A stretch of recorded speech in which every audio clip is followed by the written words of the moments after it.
Se pravi nebesa. Torej stvari, ki jih oko ni videlo.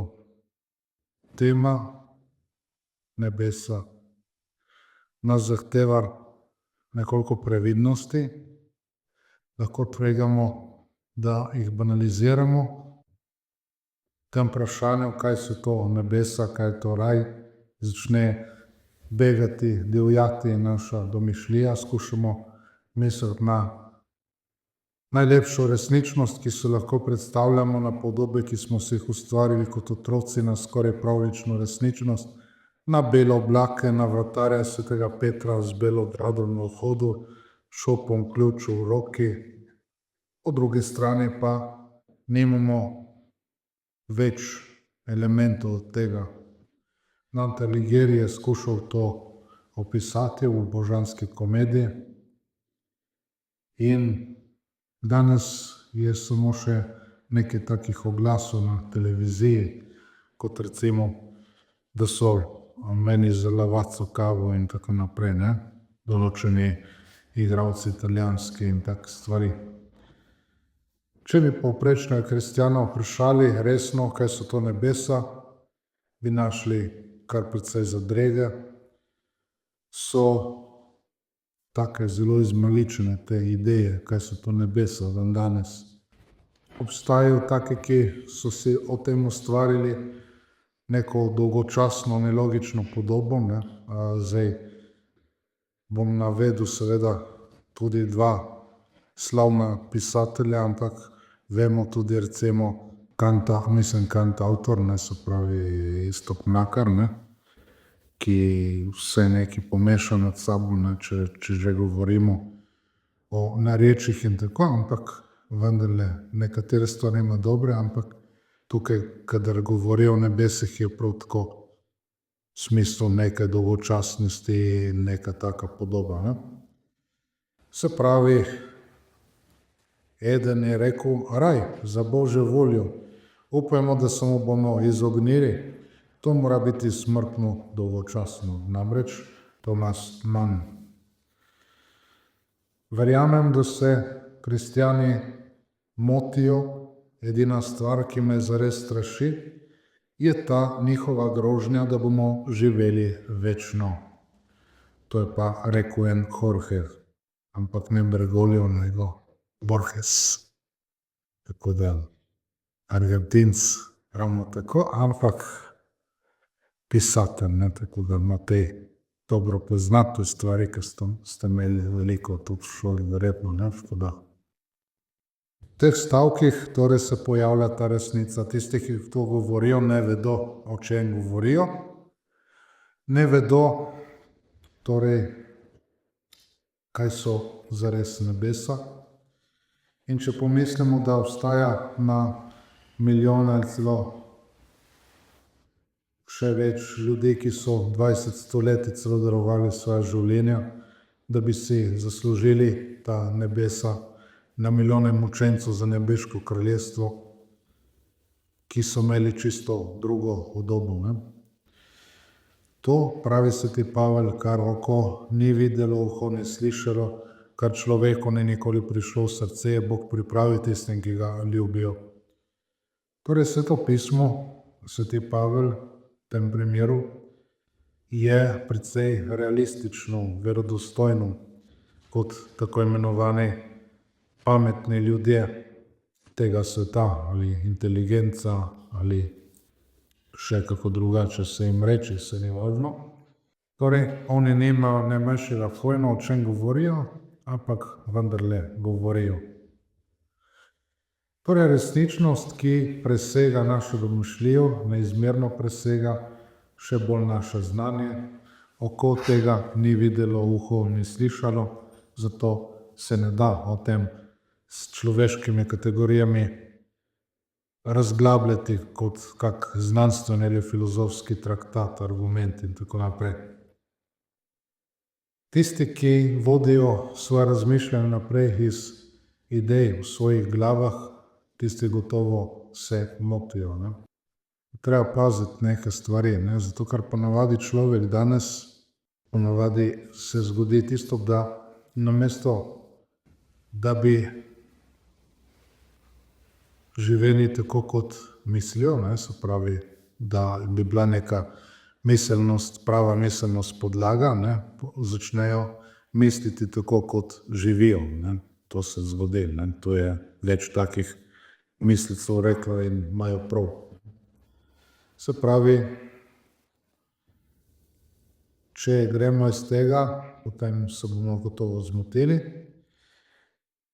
Nekateri so pa razumeli, kako mi tukaj zdaj raziskujemo, in so že ugotovili, da je samo ena rešitev težav. Če povprečen kristjan ne ve, kaj so nebesa, je to deloma posledica tega, kar pravi sveti Pavel, namreč da govorimo o stvareh drugega sveta, druge ravni bivanja, kot je naša.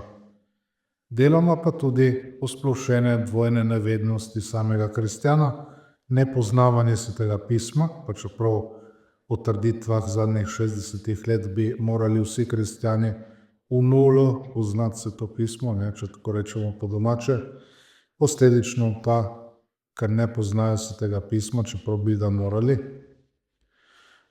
Torej imamo nepoznavanje Jezusa Kristusa, ker sveti Hieronim, ali kot je bilo prej rečeno, sveti Jeronim, ne, je rekel, da kdor ne pozna svetega pisma, ne pozna niti Kristusa, ne, tako da to so te stvari povezane. Da bi sploh kaj vedeli o nebesih, se pravzaprav ne smemo toliko prepustiti domišljiji, niti se ne smemo zanašati na televizijo, ampak se treba učiti pri Kristusu, Božjem Sinu. Brez izročila pa bi iz svetega pisma, torej brez učiteljstva cerkve, težko razbrali o tej temi kaj dosti, ne, namreč o nebesih. V evangeliju smo že rekli, samo enkrat je rečeno, danes boš z menoj v raju, ne, torej v nebesih, ne, imamo ta izraz, ampak neposredno, torej imamo pa posredno temo nebeškega kraljestva. Tema nebeškega kraljestva se v evangelijah ponovi 34-krat, Božje kraljestvo pa 53-krat. Da posredno imamo to temo, neposredno samo enkrat. Kaj so torej nebesa, bolje bomo razumeli v nadaljevanju tega premišljevanja. Seveda, kolikor bo to za nas možno razumeti, ampak lahko začnemo s tem, nebesa so nekako pristanišče, pristan za neskončno blaženost, po kateri hrepeni naše življenje. Kraj pravičnosti in sreče, tista nebeška nagrada, ki jo je Jezus tolikokrat obljubil pravičnim, jasno jih opisuje kot kraljestvo. Kraljestvo. Kaj, kamor lahko vstopimo ali ne vstopimo, smo sprejeti ali izgnani, torej ne samo občutek blagostanja brez telesne duše, ki se sprehaja po vesolju, sem ter tja in ne vemo kam. Takem nejasnem ozračju razvodenelih gotovosti, kakršno danes žal vlada celo med katoličani, se dobro zavedamo, da precej tvegamo, ko govorimo o teh stvareh, da bomo nemoderni, ker ne slišimo več takih trditev, da so nebesa recimo določen kraj. Torej, bolj previdno je dandanes, da ne bi izstopali iz povprečja in tako naprej, ne. Zdaj,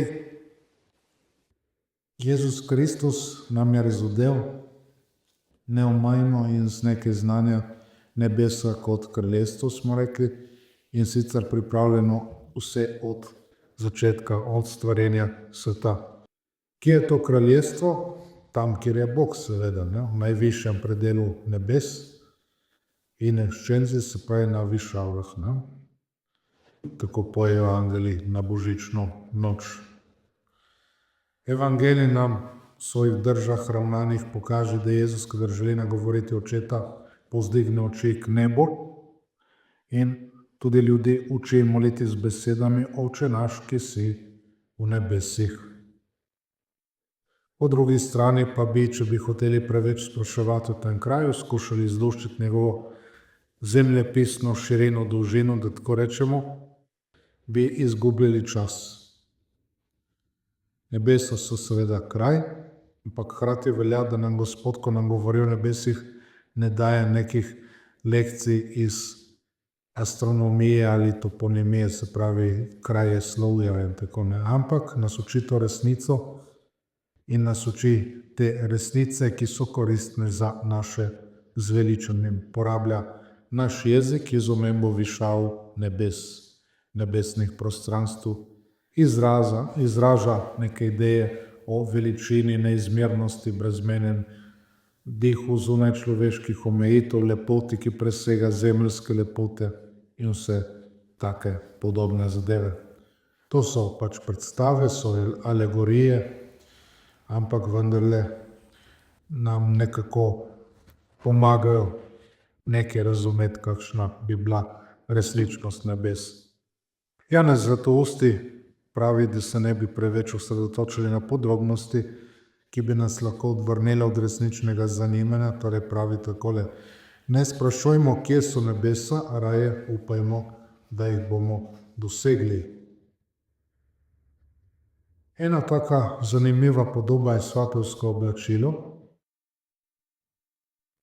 Se pravi, nas mora zanimati, kako priti tja, v nebesa. Zato večno življenje v tem nebeškem kraljestvu za vsakega od nas se je začelo že zdaj, na tem svetu. Že tu lahko spoznavamo ljubljeno Boga, čeprav nepopolno, z vsemi omejitvami zla in greha, ki jih poznamo.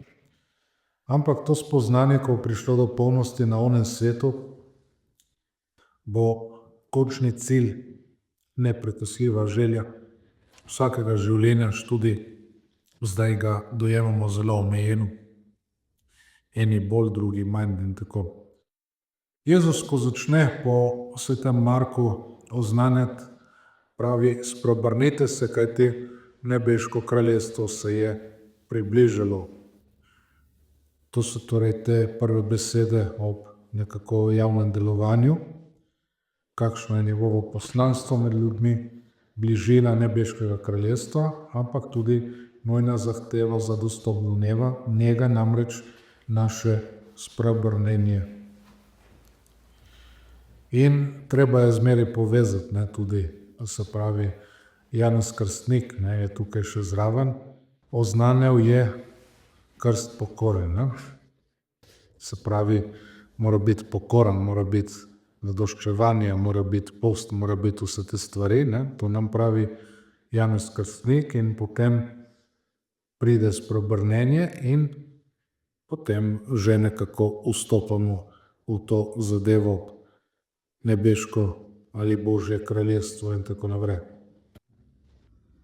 Se pravi, v tem svojem kratkem programskem začetnem govoru, ki ga sestavljata en glagol in ena specifikacija, Jezus ljudem predstavi očetovo voljo, ki je volja po večnem zveličanju njihovega življenja, odrešenja.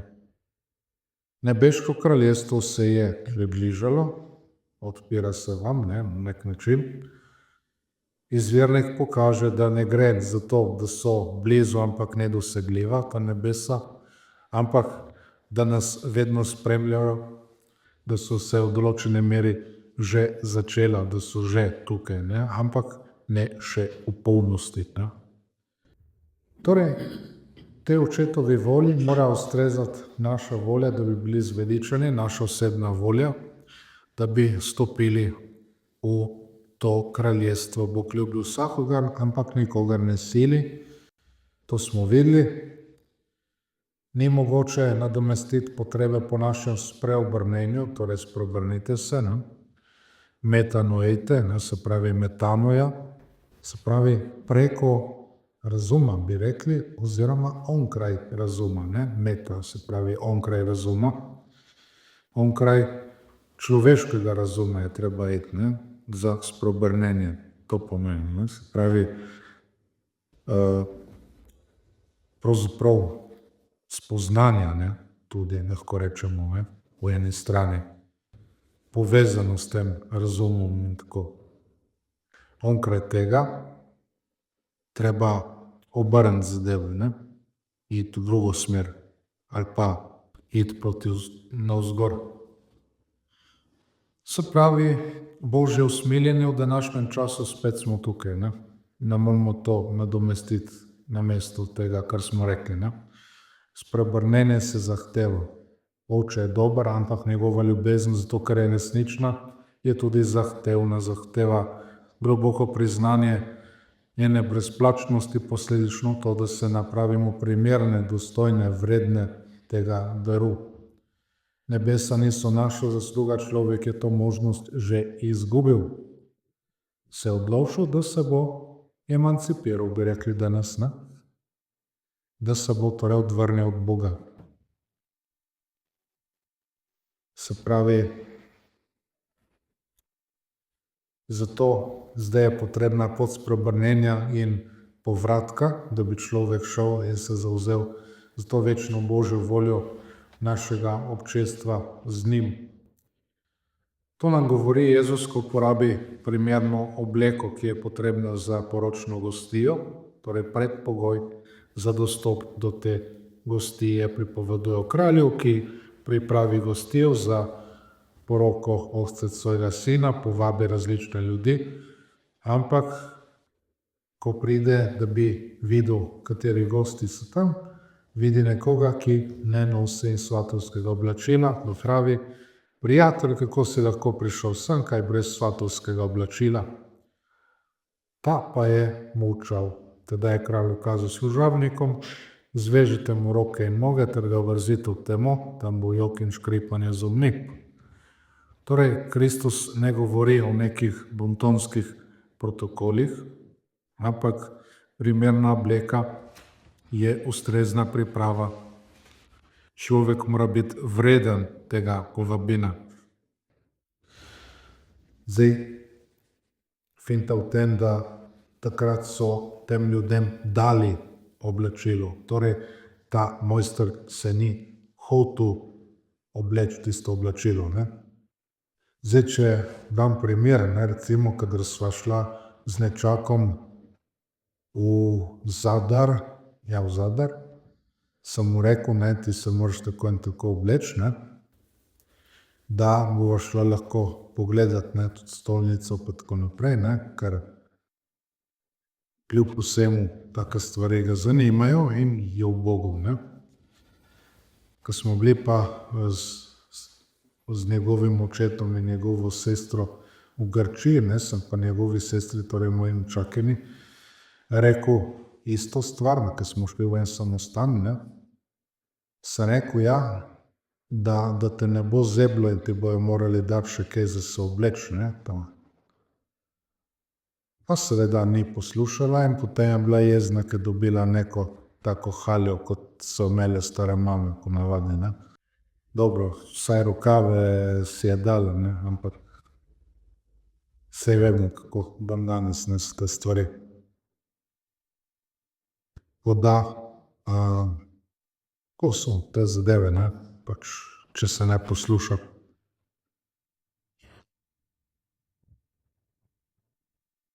Tisti, ki imajo pravico biti v nebesi, tisti bodo tam, ostali ne bodo. Tako da v raju obstaja ena diskriminacija, diskrimen, se pravi razločevanje, je diskrimen, to poznamo. To je tudi razločevanje duhov in tako, od svetega Ignacija Lojolskega. Se spomnim, kadar sem bil prvič na teh ignacijanskih duhovnih vajah, so bile kar v redu, več tako splošno, ampak mariborski bogoslovci, ker takrat je še bilo tudi mariborsko bogoslovje, sicer kadar smo bili mi v tem 6. letniku, dijakoni in te stvari, se je tudi že zadevo ukinilo, tako da se je prišlo v tem Ljubljano. Zdaj pa v Ljubljani vsega skupaj je 19 bogoslovcev plus 7 v Rimu, škofijski govorim, za vseh 6 škofij, ker tudi to. Skratka, se spomnim, da takrat je bilo to govora, razločevanje gor dol in tako, in potem tudi tisti spiritual mariborski je rekel, da je treba vse ločiti, ne, po teh smetnjakih in tako, ne, kot ločeni odpadki in tisto. In potem smo rekli, da če bomo razločevali, ne, potem je bil pa jezen, ne, ker smo tako da te stvari. Se pravi, imamo diskriminacijo, Jezus je diskriminator, ne, mi smo pa tudi. Tako da to ni moderno zatrjevati, ampak to je Božja pravičnost. Gospod človeka pokliče, da vstopi v njegovo slavo, ampak ne izvršuje samo dejanje usmiljenja, ampak tudi dejanje pravičnosti. Torej, pravična nagrada za človeka, to je navzoče v Svetem pismu. Jezus tega ne zanika, ne, se je rekel, da ni prišel odpraviti tega, ampak pokazati polnost, dopolniti v tem smislu, ne. Se pravi, prej je bilo nekako zakrito vse skupaj, ne, tako kot v Stari zavezi, ne, Kristus skrit noter, pol pa so vse razodene. Pred našimi očmi torej predstava mnoge med ljudmi v tem življenju ne razmišljajo resno o večnosti in se vsemi močmi oklepajo torej zemeljskih dobrin, živijo za te dobrine, se ne menijo za Boga, svojo večno usodo. Dajmo pomisliti na drugo priliko, na tisto o talentih, kjer nam Jezus pove, da gospodar teh služabnikov, ko se vrne, z njimi obračuna in samo tistim, ki so si to zaslužili, bo kot dejanje pravičnosti rekel: prav, dobri in zvesti služabnik, vstopi v veselje oziroma dobesedno prejmi delež v veselju svojega Gospoda. Isto dejanje pravičnosti, s katerim si bo zlobni, prevarantski, nečedni služabnik namesto tega zaslužil, da bo vržen v temo, kjer bo jok in škripanje z zobmi. Tako da poziv k resnemu razmisleku, posledičnemu spreobrnenju, torej razmislek, vrnitev k Bogu, ne? Metanoite, spreobrnite se. Ljubeče in pozorno poslušanje njegovih naukov, to nam odpre vrata nebeško kraljestvo. Se zavedamo zaradi njega, njegove bližine nas usmerja vanj ta bližina. To je prvi korak proti nebesom, korak, ki ga moramo zdaj narediti. Na tej zemlji, na tem svetu, nebesa si moramo takoj želeti. Torej pod praporom te želje po nebesih poteka naše življenje. Ampak ljudje se poistovetijo s svojimi željami. Če si človek torej želi zemeljskih privlačnosti in se na ne naveže, se pač poistoveti s temi željami, ampak se ponižuje in razvrednoti. Jaz hočem biti svoboden, ne, ampak v tistem smislu liberté. Enakost smo videli, ne, tle ne more veljati bratstvo, ampak v teh nizkih stvareh. Torej, če si želimo zemeljskih privlačnostih, se v privlačnosti se pač razvrednotimo. Bolj, ko hodimo po tej zemlji, gledamo proti nebesih, pa si želimo nebeških radosti, bolj se dvigamo in preobražamo. Zdaj, to sem že kdaj tudi popredigal, ne, ko sem porabil. Enkrat smo morali v osnovni šoli napraviti en spis krajši in se moral končati z enim pregovorom, ne. In pač nekateri so dali tako, ker so dali, ne, pregovor ta, pregovor oni. In vemo, da obstaja pregovor, kdor visoko leta, nizko pade, ne. Ampak en sošolec iz paralelke je napisal svoj pregovor, ki ga je razumel, ne, kdor se nizko plazi, še nižje zarije. Mislim, da se ni slabo spomnil tega, ampak učiteljica ni bila zadovoljna. Sem jo pa vprašal enkrat, če se še spomni tega, ker je pa tašča od mojega bratranca, ne, tako da. Ampak se ni spomnila, se ne moral jaz spomniti, kako je bilo. Torej, navzočnost Božjega kraljestva, ki se približa na neverjeten in na izjemen način, saj tako izjemno, neverjetno, kot je veljalo v njegovih časih. Se pravi, ljudje niso opazili, da se je približalo nebeško kraljestvo v Jezusovih časih. Nekateri so, mnogi pa ne. Večina, velika večina niso.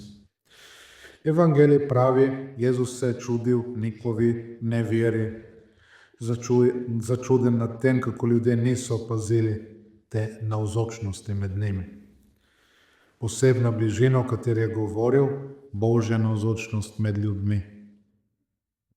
Tema ljudi, tema, ki ne spozna tega, sveti Janez. Zdaj pa, poleg teme imamo pa tudi temo, spravi tema Božjega ali nebeškega kraljestva. To je ta nebesa. Ni novo, je stvarnost, ki je bila znana že prej. Ampak, ko je prišla pomoč času, je ta zadeva, ta novost, da je v središču Jezusova oseba ni samo Gospod, ampak se popolnoma identificira z nebesi, s kraljevstvom, se pravi, je kralj tudi, ni samo Gospod, je tudi kralj, je Bazileus, bi se reklo. Torej, to je bila za te nekatere sodobnike nepremostljiva težava. Kristus se je poistovetil z Bogom, svojim kraljestvom, življenjem, stajenjem in lepo razumemo, kaj je hotel povedati, kaj je mislil. Je rekel, Božje kraljestvo je namreč med vami ali pa v vas, kakorkoli že, v glavnem med nami, boljše reči. Spravi, sredi med vami, tisti, ki pristopijo k evangeliju, odvijajo dogodke iz svojega življenja in nauka in pridobijo to jasno razumevanje, pride do sklepa, da blagoslovljeno življenje v Božjem kraljestvu ni nič drugega kot udeležba pri slavi dokse, spravi slava Bogu na višavah.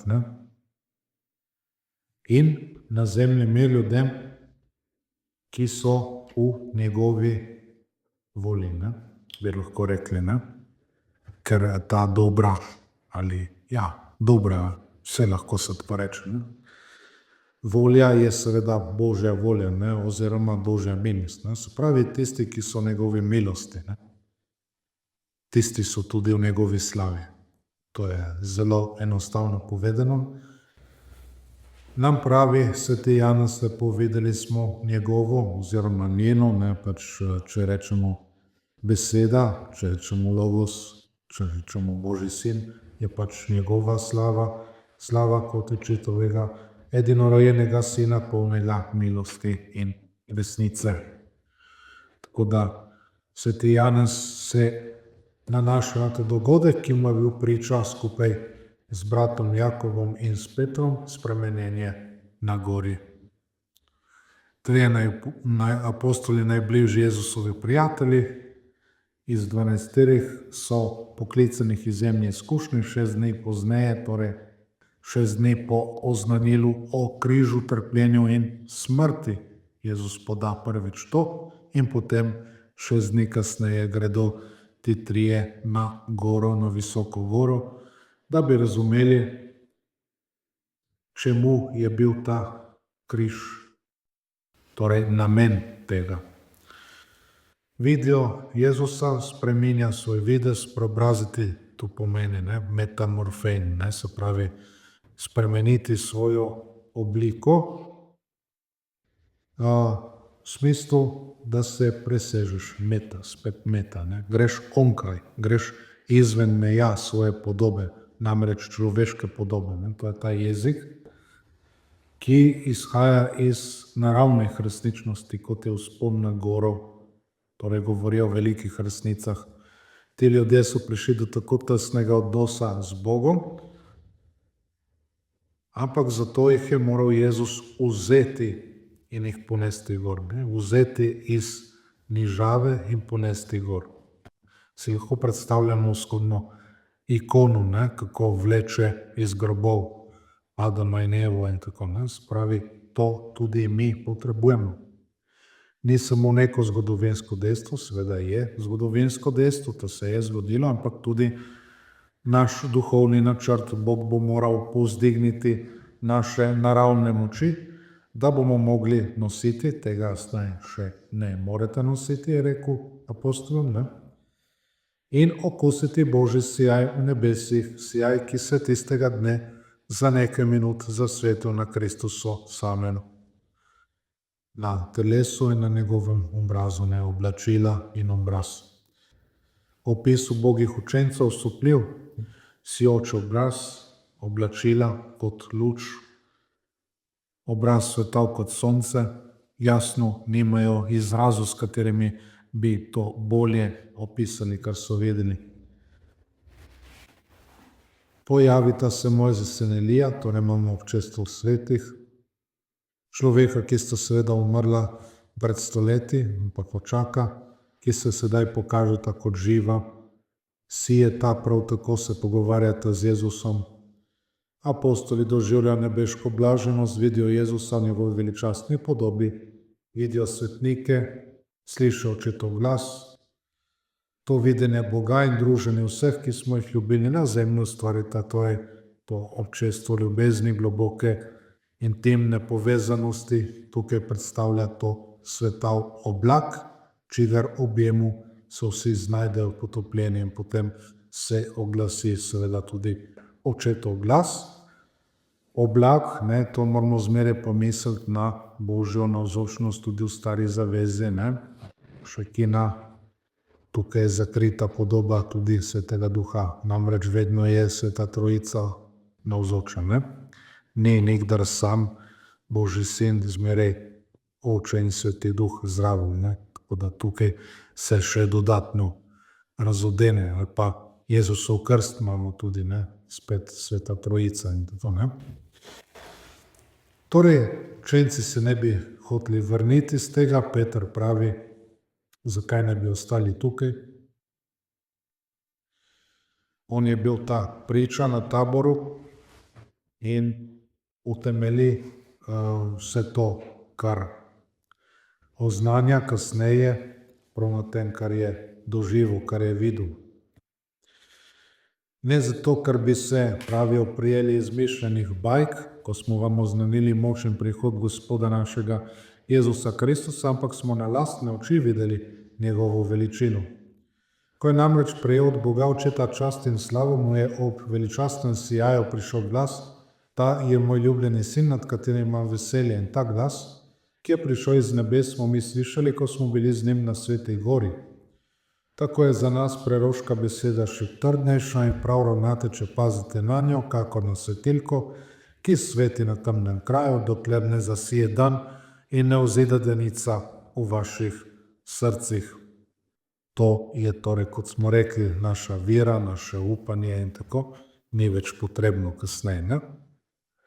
Se pravi, ob vsem spoštovanju do besed prerokov, Peter pravi, da dobro ve, kaj uči, ne samo iz tega, kar so preroki povedali in napovedali, ampak zato, ker je on sam to videl, izkusil to slavo, kar nas čaka v nebesih, ne.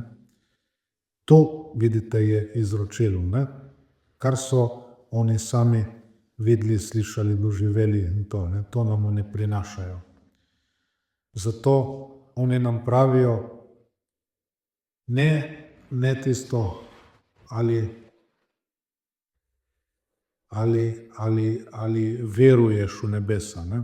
Ne, jaz sem prepričan nebesa, ne samo verujem, ne.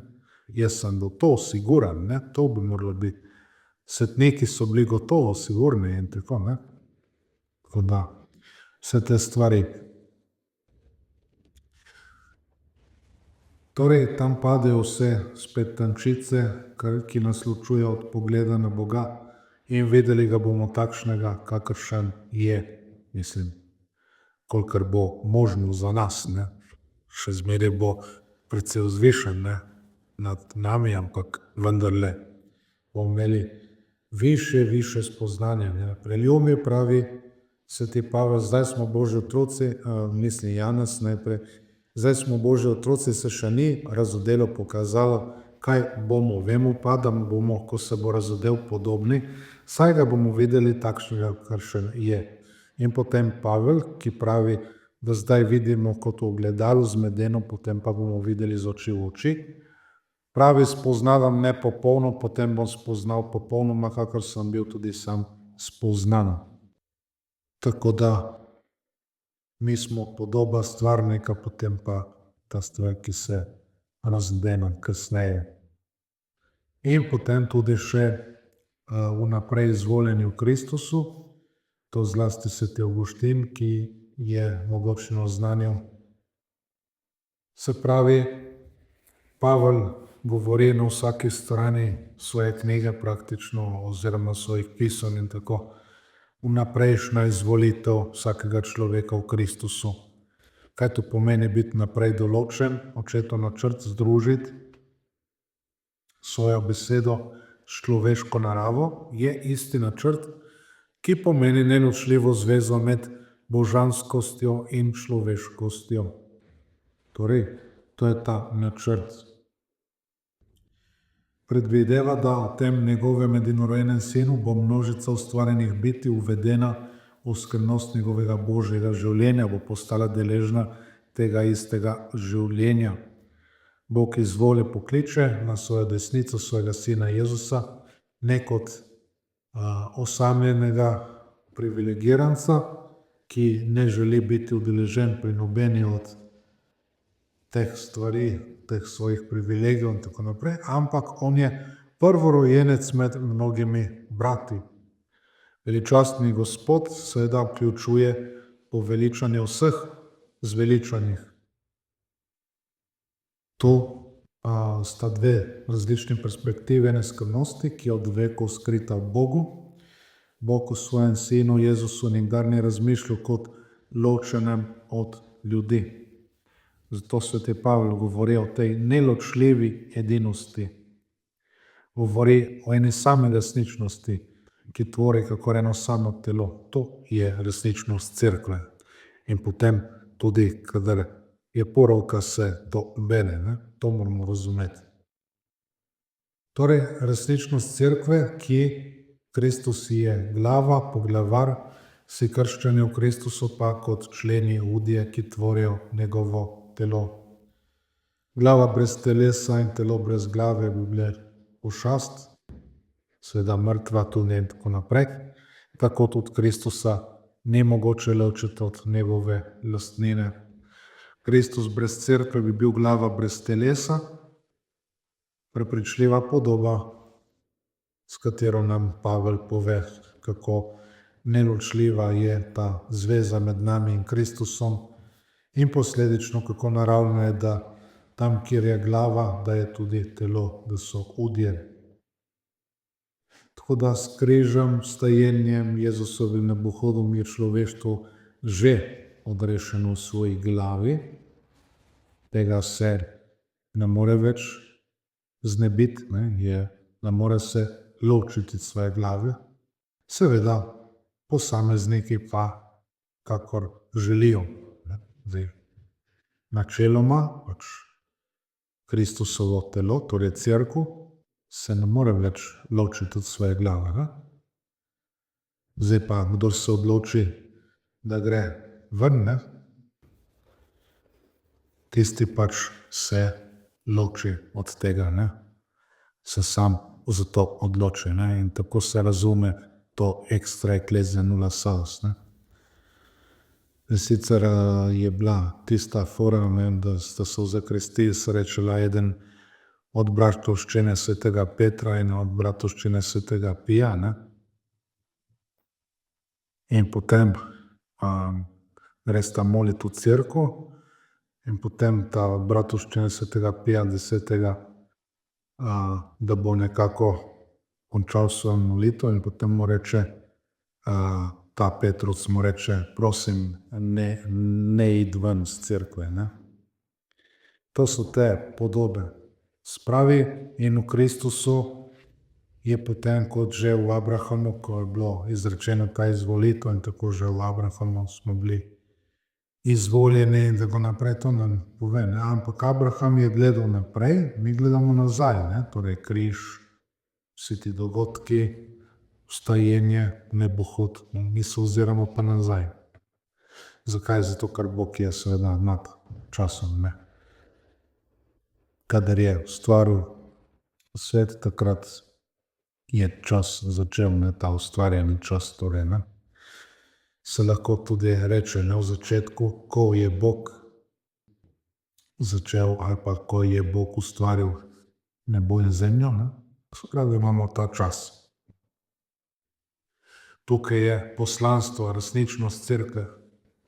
Kristus je poklical, mala čreda do množic narodov in tako naprej, ampak vendarle ta mala čreda gre od volkove tega sveta, ki pa ima eno veliko zagotovilo. Vašemu očetu je bilo všeč, da vam je dal svoje kraljestvo. Zdaj, seveda, če imamo opravka, ne, mala čreda, moramo paziti, ne, kadar smo bili enkrat na Svetih Višarjih, ko je pokojni gospod Dionizij, ki je bil iz Benečija doma, bral ta evangelij, potem je bil malo zmeden, pa namesto mala čreda je bila mala kreda. Ne. Vašemu očetu je bilo všeč, da vam je dal svoje kraljestvo. To je pa cerkev. Ne. Cerkev je kraljestvo Kristusovo. Ne. To smo tudi pridigani, ne, smo dali tam. Torej, novi Izrael, izbrano orodje za vse narode, da bi dobra novica v nebeškem kraljestvu potovala po vsej zemlji. Zdaj, kot sem že rekel, ni dobra novica v tem smislu človeškem, ne, ker evangelion včasih je pomenil vsak kraljev razglas. Ne. Zdaj, če je prišel sel s tem kraljevim razglasom v vas in je rekel, popoldne boste vsi pokončani, ne, je bil to evangelion, ampak ni bila lih dobra novica za tiste ljudi. Toda si moramo to malo predstavljati, ne, se pravi, ni vsem všeč to, kar cerkev oznanja, ne, se to vidimo. Tako da to cerkev, novi Izrael, to orodje, ki potuje po vsej zemlji in uči vse narode in jih krščuje v imenu Očeta in Sina in Svetega Duha. Vsaj mi tako delamo, zdaj drugi ne, se pa malo vprašajo, ne. Torej ta Božja volja, ki je kristalno jasna. Pravi Jezus v priliki, ne, vsi so povabljeni na poročno gostijo, ampak potem reče, pojdite po ulicah, trgih in prisilite jih vstopiti. Hočem, da bo moja hiša polna. Delavci v gospodarjevem vinogradu so sprejeti ob vseh urah dneva. Vsakogar je gospodar srečal na cesti in ob katerikoli ure, nihče ni izpuščen, vsi dobijo, če se odločijo seveda za to, svojo plačo. Torej, to nam predstavlja Jezus, to je podoba Boga. Se ne zadovolji s tem, da reši samo določen, čeprav izjemno visok odstotek ljudi, on hoče vse rešiti. Ne 9 od 10 ali 99%, ampak tudi tisto ovco, tisto drahmo hoče najti in tako naprej. Ne? To. Torej, Bog nas ni določil, pravi sveti Pavel, za jezo, ampak za zveličanje po našem Gospodu Jezusu Kristusu. Naprej izvoljeni torej v Kristusu. Če je Bog z nami, kdo je zoper nas? On svojemu lastnemu sinu ni prizanesel, ampak ga je dal za nas vseh, kako nam torej ne bo z njim tudi vsega podaril, da bo tožil izvoljence Božje, Bog, ki opravičuje, kdo je bo obsodil Kristus Jezus, ki je umrl, še več, ki je ostal mrtvi, ki sedi celo na desnici Božji, ki tudi prosi za nas, kdo nas bo ločil od ljubezni Kristusove, nad dolga ali stisk ali preganjene, ali lakota ali nagota ali nevarnost ali meč, kakor je pisano, zaradi tebe nas more vzdan, imeli so nas za glavne ovce, toda vsem tem zmagujemo po njem, ki nas je vzljubil. Zakaj prepričan sem, da nas ne smrt, ne življenje, ne angeli, ne poglavarstvo, ne sedanjost, ne prihodnost, ne moči, ne visokost, ne globokost, ne kakšna druga stvar ne bo mogla ločiti od ljubezni Božje, ki je v Kristusu Jezusu Gospodu našem. Sveti Pavel torej se zaveda, to je Božja volja po zveličanju. Tako močna, da je nobena moč na svetu ne more ovirati, ne samo to, tudi nič v človeku se ne more upreti Božjemu odrešilnemu delovanju, ne navade, ne nagnjene, ne pretekle napake, dokler se človek prostovoljno ne naredi neprepustnega in odpornega za Božje posvečujoče delovanje, je rekel kardinal Biffi in povedal pravilno. Torej, neminljivi cilj, naše hrepenenje po vsem tem, to je neprestana želja po življenju. To je tisto, kar čuti naše srce. Ampak seveda svet, ki je popolnoma matrst, bi rekli mi po domače, ne, se hoče pokončati sam za sebi. Ne. Pa je rekel en krivoslavni menih, da to je čudno, ne, da še vse stvari v naravi nekako stremijo po življenju, po obstoju, po teh stvareh, je rekel celo neka stena in tako naprej, ne, se želi vstati in tako naprej. Svet pa noče, ne, te zadeve. Ta ljubezen, torej Boga Očeta, ki je iztrgal celo iz svojega naročja, z naročja Trojice, svoj večni logos, svojo besedo, da bi nas svojimi besedami in z darom lastnega življenja, Kristus namreč ta večna beseda, razdel to neverjetno resničnost, kdo je Bog, ne, in kaj so nebesa. Tako da nam lahko marsikaj v življenju spodleti, ampak končni cilj v nebesih je edini cilj, ki ga moramo za vsako ceno doseči, je neuspeh pri tem cilju, edina prava življenjska tragedija. Ne. Tako da, ko je že bilo v tistih oznanilih, v četrtek bo dramska skupina župnijska izvedla Hamlet, ne, prosimo, da se vsi udeležite te tragedije, ne, je pisalo, tako da. Torej, Bog je opravil svoj del naloge, čaka pa, da tudi mi naredimo svoje, da vstopimo v kraljestvo Božje, ne, da svoje pač naredimo, da te talente pomnožimo, ne. Tako da vse te zadeve. Zdaj samo še, da ne bomo spustili ene take zadevce, moramo tudi kakega svetnika dati, pol bomo pa lepo šli zmoliti tudi in tako. Vseeno. Skratka, sveti Janez Bosko pripoveduje o izjemni izkušnji, ki jo je imel dar doživeti. Nekega dne leta 1860 je imel zelo tolažilno videnje, v katerem je videl svojo mater, Marjeto, ki je bila že nekaj časa pokojna. Videl jo je lepo, čilo, srečno. In tako nekako je šla ta zadeva. O, moja mati, tu ste? Toda, ali niste umrli? Da, mrtva sem, a živa. In povejte mi, mati, ali ste srečni? Zelo srečna, moj sin. Povejte mi, ali ste v raju? Da, v raju, čeprav sem za kratek čas prešla skozi očiščevalne plamene vic. Don Bosko je na to še enkrat vprašal, kaj pa naši mladi, je kdo od njih v raju? Da, veliko. In napravila mu je seznam imen. In povejte mi, kaj je tam gori? Sprašuješ me? Nemogoče, je odgovorila mati. Kajti tega, kar uživamo tu zgoraj, ni mogoče razložiti niti izraziti. A glej, takšen pogled je obkrožila. Skupaj z materjo svetloba nerazložljive lepote, kot se je spominjal svetnik kasneje, ki je poročal o teh zadnjih besedah, ki jih je potem še slišal od matere. Janez, čakam te, da bi se zavedno združila. Torej, kako je rekla, od mene zahtevaš nemogoče.